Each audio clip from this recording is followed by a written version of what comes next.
mau menggunakan metode bakar ataupun pakai alat pelepas chip LED, yang penting hasilnya dia menyala dengan baik ya untuk chip LED-nya.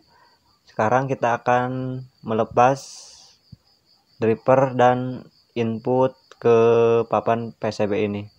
Ini saya akan menggunakan metode bakar ya, dengan menggunakan gas ini. Jadi kita harus menyetel terlebih dahulu untuk besarnya api yang akan memanasi dari papan PCB chip LED ini.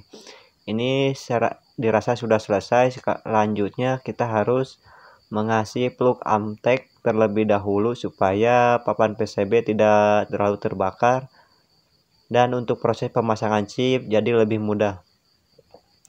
Ini chip yang kita akan gantikan chip yang tadi.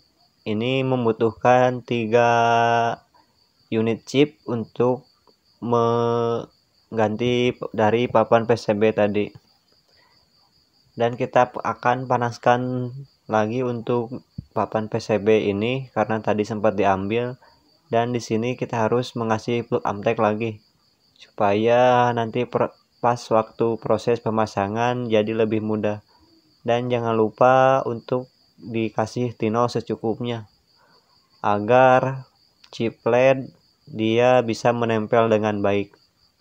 Ini mau menggunakan metode seperti ini atau menggunakan metode pakai chip LED sama saja ya untuk cara kerjanya. Yang penting dari papan PCB ini dia bisa dipanaskan. Ini kita mulai dari proses pemasangan chip menggunakan metode bakar ini. Kita harus ditekan-tekan terlebih dahulu untuk ini supaya nanti tinol dan chip LED dia bisa menempel. Ini proses yang kedua untuk pemasangan chip LED-nya. Tidak jauh beda ya dengan memakai alat pelepas chip LED. Namun di sini seharusnya ini untuk menjepitnya dia jangan terlalu miring seperti ini ya. Jadi harus merata, jadi akan lebih mudah dan lebih aman. Jadi nanti sisa cairan plug tidak akan maksudnya mengenai tangan, karena saya ini tidak dibenerin untuk dari penjepitnya, jadi saya pakai langsung seadanya. Dan selanjutnya kita akan mengecek dari papan PCB ini apakah dia berfungsi dengan baik. Ternyata chip LED yang kita pasang sudah normal ya. Sekarang tinggal menuju ke proses pemasangan driver. Ini untuk lampu LED sudah menyala dan kita akan ambil driver untuk menyuplai dari input chip LED. Ini driver yang bawaan ya, tidak diganti, masih bawaannya. Lanjut kita akan menuju ke proses pemasangannya. Untuk kabel dimasukkan dari bawah ya, jadi pas proses pemasangan ke dalam casing dia tidak menyangkut.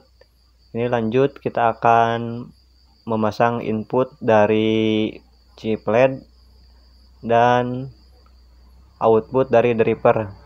Untuk kabel yang berwarna putih itu biasa min ya, dan untuk kabel yang berwarna merah itu dia plus. Ini sudah selesai untuk proses pemasangan dari input chip LED.